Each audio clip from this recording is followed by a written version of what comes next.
by hiring a Chinese nanny, there's a lot of culture differences, that I have faced with her. And one thing that I have noticed with the Chinese culture. Hello everyone, welcome back to our podcast, Chopsticks and Chaos. I am Hind. And I'm Monica, and today we're going to be talking about raising kids in China. As you all know, I have a 10 years old daughter who was born and raised here in China. And I'm a mom raising two boys in China.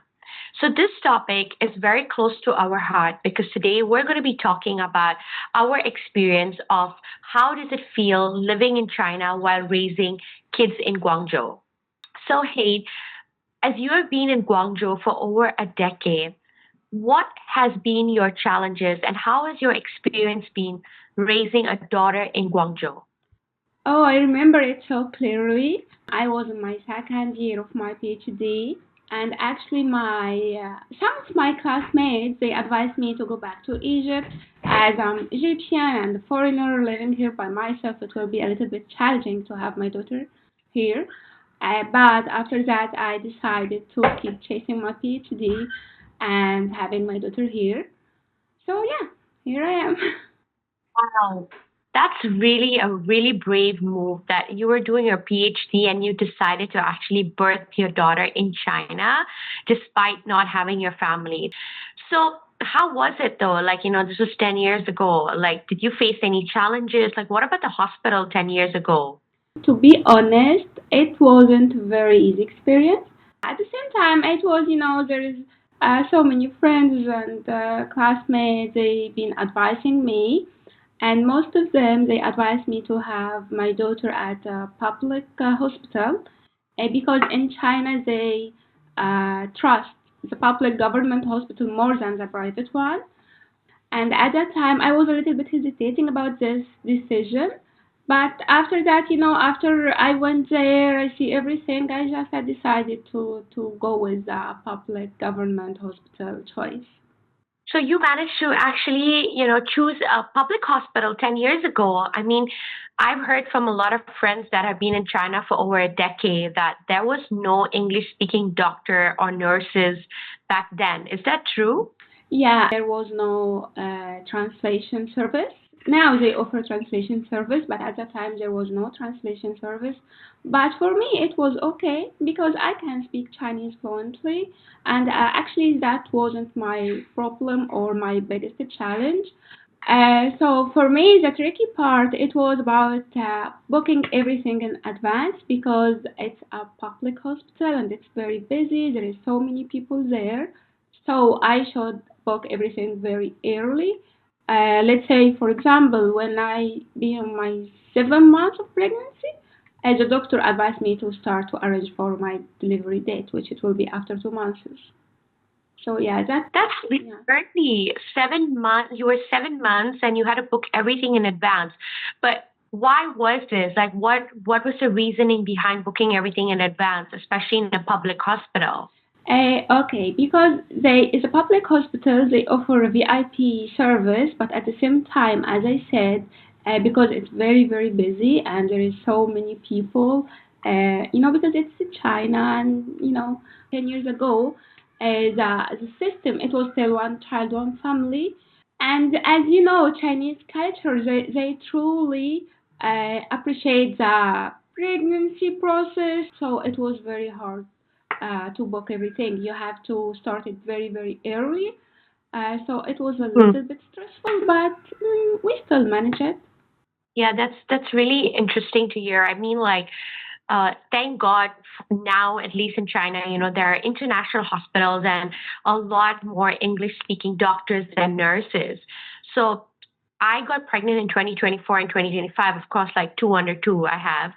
So it was very important for me. My first priority was when I decided to give birth in China was I needed to make sure that my doctor doctor could speak fluent English, and I wanted to choose an international hospital that was focused on English speaking, hygiene. But again, that comes back to the cost, right? Yeah, Because I exactly. decided to choose an international hospital, like, oh my, it was so expensive. Yeah. Like, thank God for insurance. I remember when I had to go just for a general checkup, it would cost like a minimum of like 300 US dollar just for a minute, just for like just a general checkup.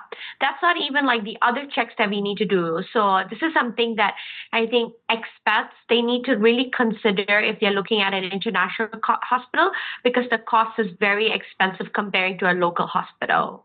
Yeah, and actually nowadays, so many of the public hospitals they offer the VIP service. Also, there is translation service, which it means when you go to the hospital, there will be a English-speaking translator. Yeah, you definitely Yeah. will pay a little bit more, but it's still Yeah. the service is amazing. Everything is okay, and they can speak very good English, so you will not face any problem with that. On my personal experience, like being pregnant in China and then giving birth here was a great experience for me. I just felt like my doctor was really great in terms of communicating. And what was important to me was I needed to have a doctor that was calm and didn't make me panic in ways, especially for your first pregnancy. You panic quite a lot on why this is Exactly. happening and why that is happening. And my doctor was so calm. And, I even added her on WeChat. Yeah. And anytime I had any personal questions or anything that I was feeling, she would reply me within 1 hour. She was there with me throughout the whole 9 months. And I remember I had like a panic attack around like 9 p.m. and my doctor was on a holiday. I think she was like in Bali, and I messaged her and she literally like replied me back. And that's something that I really appreciate, that even though she was on a holiday, she took her personal moment to reply back to me, which was really great. So Yeah, my now, experience, yeah, so now here I have to mention something very, very important. This is maybe the big difference between private hospital and the public one. Because if you yeah. went to the public hospital, you will never get the doctor WeChat, so there is no personal contact Ah, with her. Yeah, so everything it will be weekly. You will go to the hospital weekly or every 2 weeks, and that's it. So you cannot have any personal contact with her. So yeah, this is one of the benefits with a private hospital. yeah. So I think obviously, the benefits of public and private, every hospital has their own advantage or disadvantage, right? It's just a personal Mhm. choice. And also, the midwife was very important. I remember I even had a midwife while giving birth that she could speak fluent English, but after 8 p.m. in the hospital, the midwives couldn't speak English. It was all Chinese. Yeah. And that was a challenge for me because I cannot speak Mandarin. So we had to like use Google Translate. And of course, thank God for my husband who can speak fluent Mandarin to help me out in that. But overall, my experience has been great. What really stood me out was the importance of a mother's recovery after giving birth. In the Chinese culture, they really believe that a woman should have complete rest in the first 40 days and they should really be taken care of, right? From cooking them meals, from drinking lots of warm water, from sleeping well as covering yourself, especially your body and your feet. Yeah, exactly. So that's why there is so many specific centers. They can offer this service for you. You can go there and stay for, let's say, for the 40 days, and they will literally cover everything, giving you food, taking care of the baby, taking care of you, and you will be just sleeping there. That's all what you can do. So yeah. Yeah. That's honestly amazing to have this, right? Like having hotels where you can, just check in into like a postpartum hotel and be taken care Yeah. of for 40 days straight, and all you do is just rest and recover. I think that's such a great quality, I would say, that the Chinese have about this postpartum care. Yeah, it's very fancy. It's very fancy. Yeah, very fancy and of course like very expensive. So, And if you have the money, I would say why not, right? So, uh, hey, like now let's talk about, daycare and school in China. How has it been for you when you had to choose a daycare or a school for your daughter?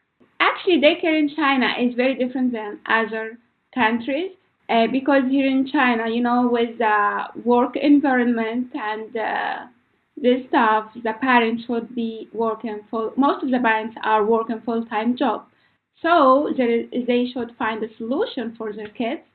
Some of them will go to their parents, which is the grandparents, and they can stay with their kids. And some of them doesn't have this option. So the daycare is the most perfect option for them to leave their kids there. So lately you can see so many daycares in China, very with very modern educational system, just like Montessori system. So for the daycare in China, is it like they have like half day and full day daycare services here? Absolutely, yeah, absolutely. They have half day, full day. The half day it will be from 8 to 12, and then the kids Mhm. should have a nap for 2 hours, and from 2 to 5. So literally, it's just like as the same as your work schedule because here in China, the work day is from 8 to 5. Most of the work hours are from 8 to 5. So the daycare Yeah. also with the same system to be manageable with the parent's lifestyle. And you can choose half day or a full day. So when you had to choose your daycare for your daughter, like did you choose like a local daycare or was it like an international daycare? Like how was your experiences on that? Well, even till now, most of the daycare are Chinese only, with Chinese Mm. education and everything. But lately, let's say last 2 or 3 years, a couple of the international schools decided to have a daycare program there. But most of them, all over China, most of the daycare are Chinese-based daycare. So for me at that time, actually, I was my main focus. It was about the quality of the teachers, the quality of the place, the hygiene, what kind of system they are following. Because at early age, the educational system at early age is very important for kids, and it will affect your kids' mental well-being forever. Because the first 3 to 6 years is very important for the kids. So that makes a lot of sense. For me, right now, if I have to choose a school, a daycare for my son, I will definitely look for an international school. And I know there are a lot more options in Guangzhou today comparing to like, a decade ago. But this again comes back to the environment and what exactly I want for my boys in terms of their education system. Because I know in China, the education system is very intense, right? The priority in China is all about study, study, study, study. It's very academic over there. Is that correct? Are you currently facing this for your daughter in her school? First of all, the daycare culture, comparing with school, culture is totally different because in daycare, which it means before school, it's very modern. They can be very modern. They follow the modern system. They care about the kids' mental health and all of that. But once they, let's say, from 5 years old or 4 years old, which is kindergarten, Yeah. there is a big difference between international system and the public system. There is a very big gap between both of them. Okay. And your daughter, so is she currently in a public school or an international school? So for foreigners family, there is only two options: international school or bilingual school. Because the public school system is designed for the Chinese students, which it means Okay. if your kids attend a public school, he should be very fluent in Chinese, just like the Chinese student. It will be just like his first language. And I mean fluent in Chinese that he will be taught math, physics, science, everything in Chinese. Only English subject will be in English, but everything else will be in Chinese. And also they should follow the system as the Chinese kids. So they should also be learning Chinese politics and this stuff. So that's why many foreigners prefer international and bilingual school more than the public school. Okay, so Chinese public school is very intense, and the students they have to study for a very very long time. Literally, there is no holiday.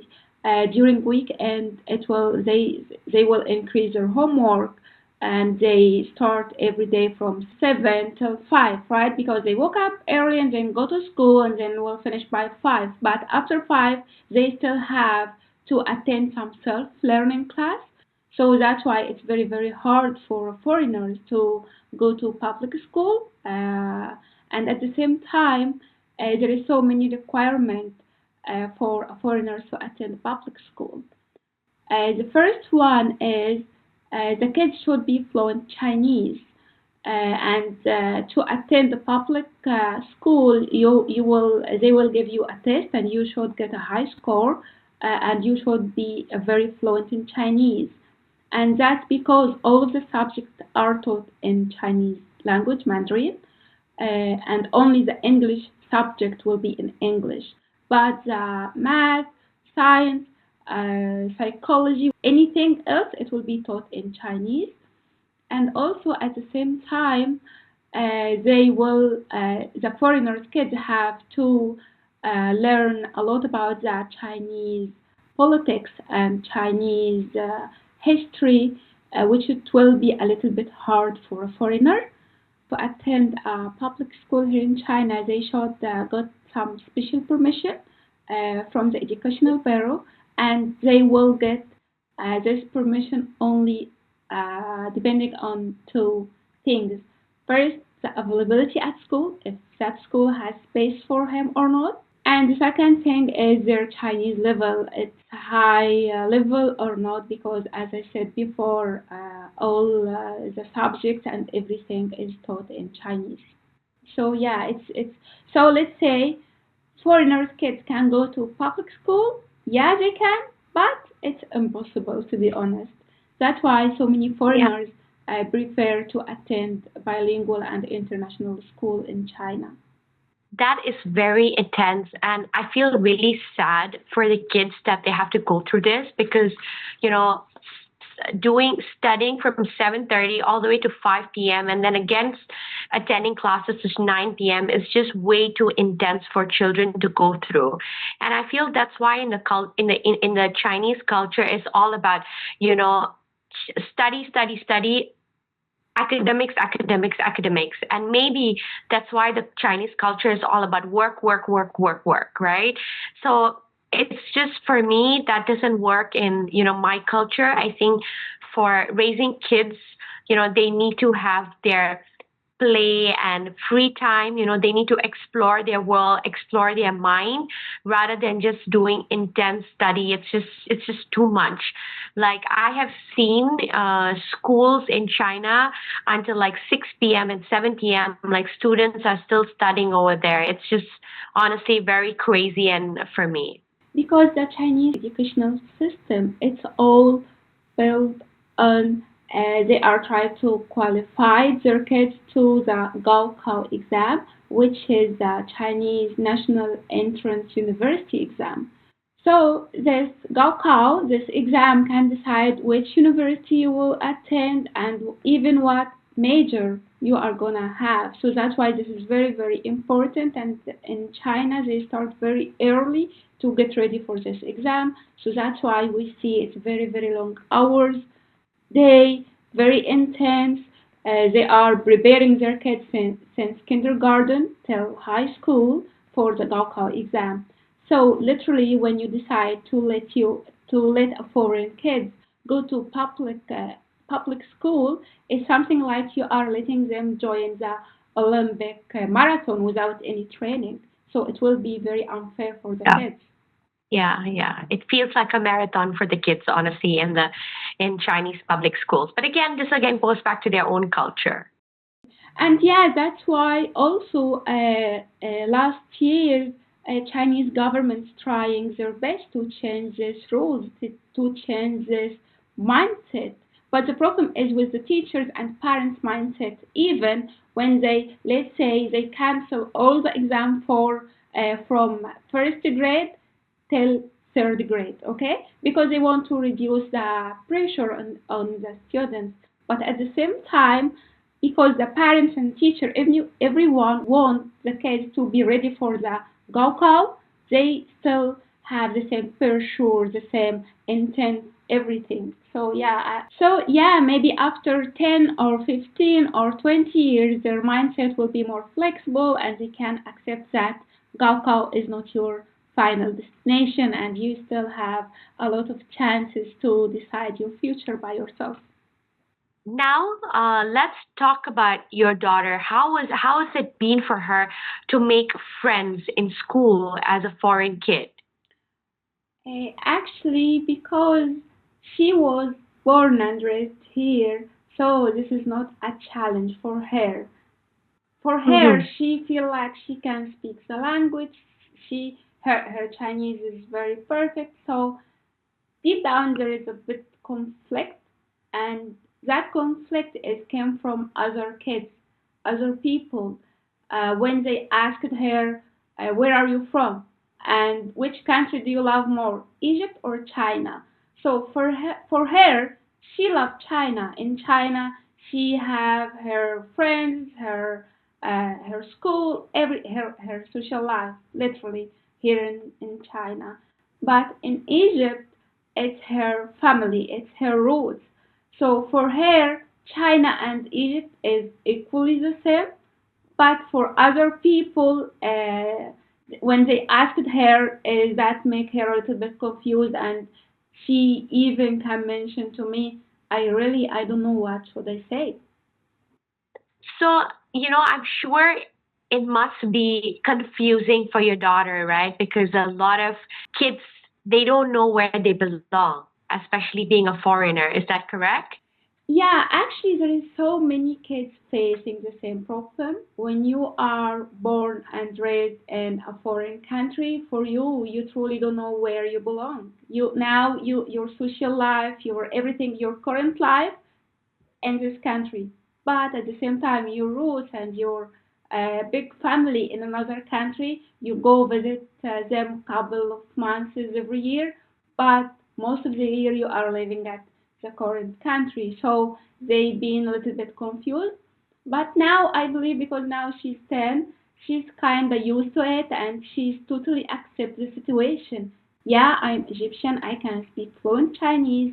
My friends and small family is living here in China, but at the same time, my roots and my biggest family is living somewhere else, which is Egypt.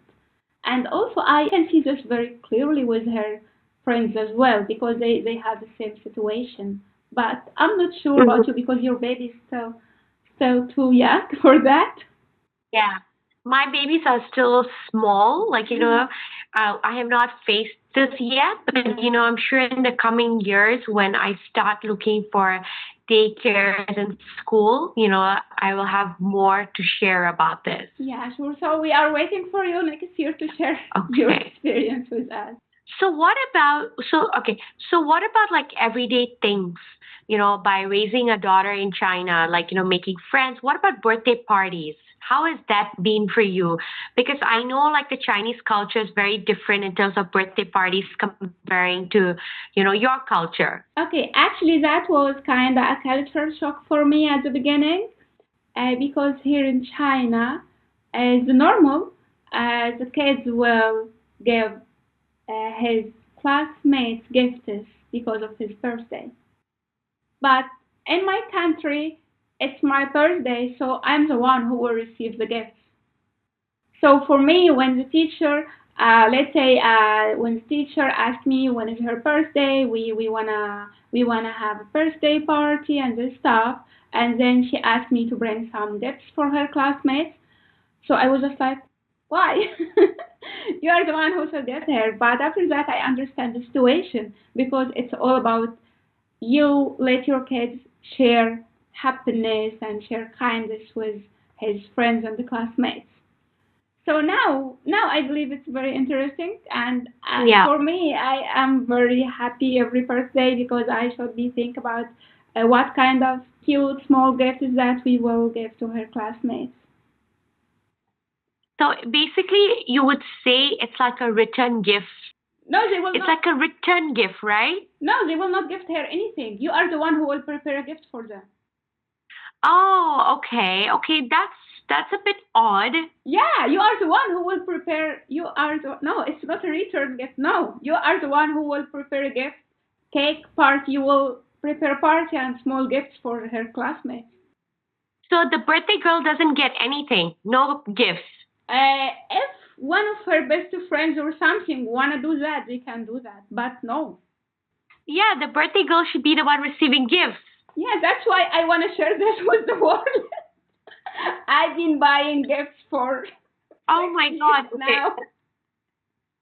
That is really funny. Okay. Okay. So then continue. Yeah, tell us more about it. Okay. Actually, here in China, it's a little bit different, especially the birthday. Okay, let's say in my country, it's your birthday, so it's normal. You are the one who will receive gifts from your classmates, right? But Yeah. here there is so many schools, so many kindergarten will ask the parents to prepare small gifts for their kids' classmates because it's his Mm. birthday. So every year we will prepare something for her classmates and we will prepare a cake and everything and celebrate the birthday with them. And somehow, some way, I feel it's very interesting because it's let the kids go out from the self-centered and sharing happiness and kindness with his classmates. So it's kind of different, but it's cool at the same time. Yeah, I don't yeah. know, do you It's like that? interesting to know, right? Like, everybody comes together and, celebrates your daughter with cake and they get presents. And yeah, I mean, like you said, it's all about happiness and kindness during your Yeah, I birthday. wish I wish if that happened when I was young, so I can Yeah, get right. so I can get a lot of gifts from my classmates. I agree, right? Who doesn't love gifts? Yeah. So now, as we both, are raising our kids in Guangzhou, I think one of the most important uh, parenting culture in China is nannies, right? We see, nannies everywhere in Guangzhou. It's such a big part of the culture, and we call them IEs, right? They're Yeah, called the our eyes. IEs. Yeah. I mean, personally, for me, without my nannies, I would not be able to do it, handling two kids like two under two. So recently, I had to hire a nanny for my son. And my first priority for hiring a nanny was like, oh, the nanny needs to be able to speak English. I was so adamant in that. And we did interview a few nannies who could speak English, but oh my God, they were so expensive that it was ridiculous that it didn't really fit our budget. So we decided, okay, now we need to hire a nanny that is trustworthy and, who can really take good care of my son. And thankfully, we got a great nanny who's still working with us. But again, she is not able to speak English and I'm not able to speak Mandarin, right? So we're like, learning from each other, which is a good part. I feel like, she wants to learn from me English and I'm learning from her as well. That said, by hiring a Chinese nanny, there's a lot of culture differences, that I have faced with her. And one thing that I have noticed with the Chinese culture is like they are very fast with everything. Like very quick, very fast. Like, oh, let's do this. Let's like they want to finish everything really quickly. And for me, I'm like, calm down. You don't need to rush into doing things with my child. Just relax, just chill. You're We're not running chilling. away. So that has been like a big culture shock for me about like, doing everything like really like just rushing for everything, which honestly I don't like that. But again, this goes back on who they are. Yeah, exactly. But how has the experience been for you? And actually, okay, so it's all regarding the personality itself, I believe. I'm totally agree with you about the nanny's culture here in China, and especially it increased during COVID. Because at that time during COVID, we've been in quarantine. There is so many schools, kindergarten shut down.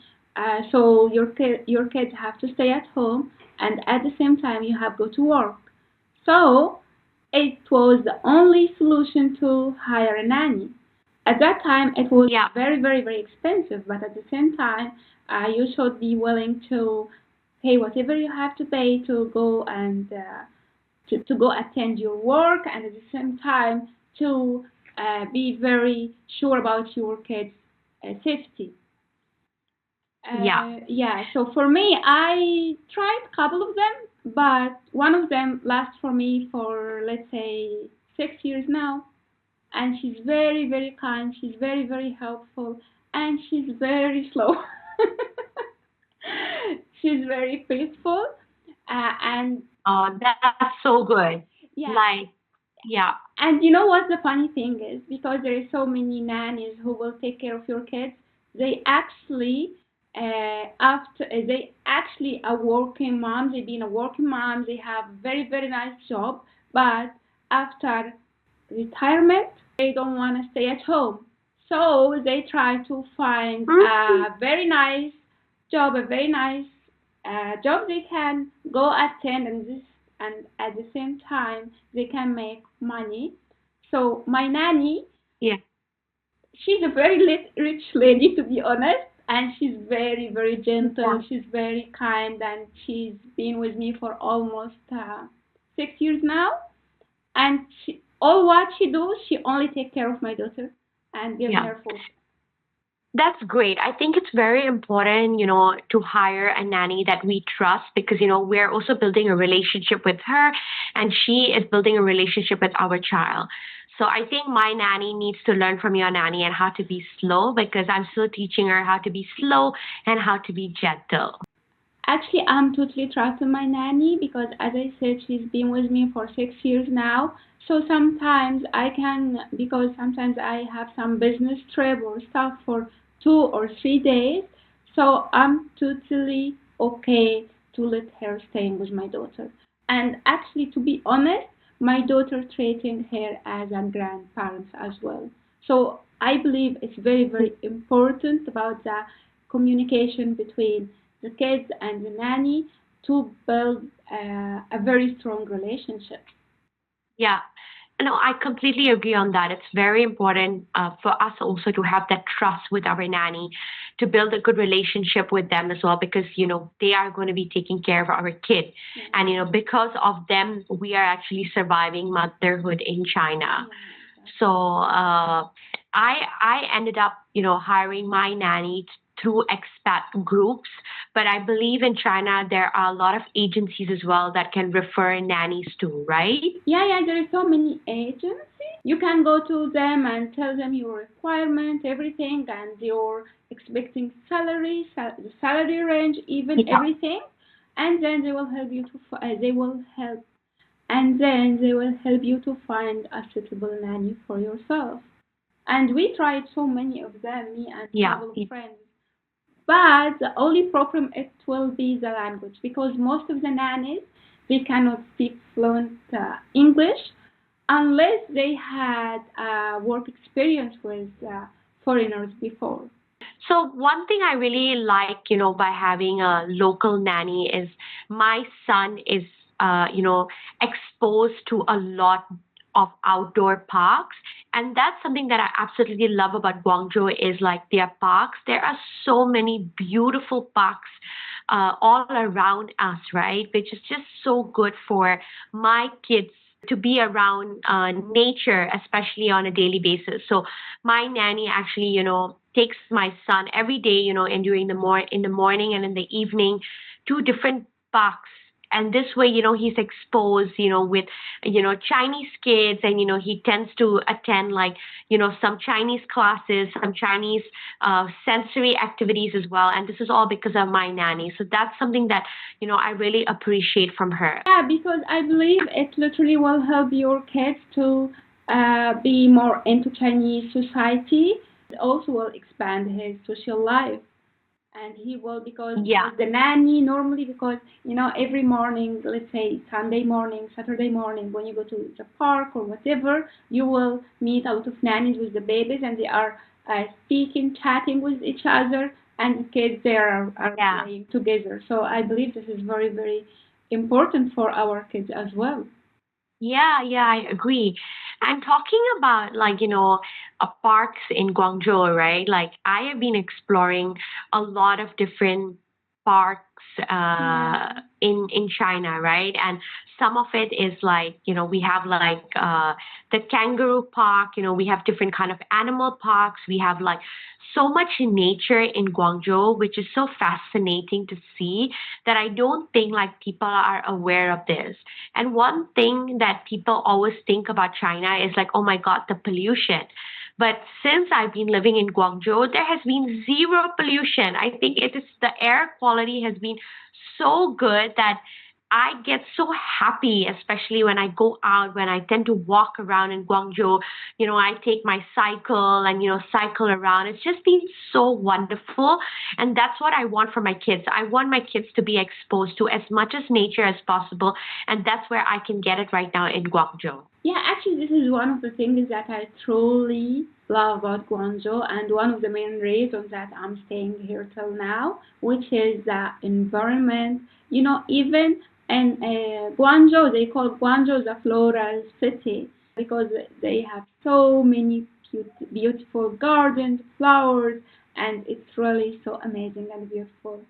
So, okay, so I think it's been such a great conversation, about us talking about being mothers in China, but having completely different experience. You have a 10-year-old and I have two boys, two under two, right? There's still so much we can discuss in today's topic, being mothers. But one thing I wanted to ask you, before we end today is like, what is the most Chinese thing your daughter has picked up since being part of a Chinese culture? Chinese food. She's truly into Chinese food. Sometimes I can ask her, "What do you want to have for lunch?" And then she will say, "Dumplings." So, yeah. Oh, I love dumplings. Oh my God. Chinese food are amazing, but there is like the weird stuff too. I think this is a great conversation for us to talk in our next podcast. Yeah, sure, we can do that. Awesome. So thank you guys for joining us for today's podcast. Don't forget to subscribe and follow us on IG and YouTube.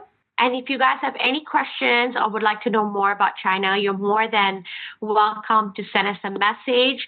Or if you wanna know more about a certain topic, you can let us know and we'll be more than happy to share our experience. Okay, bye bye.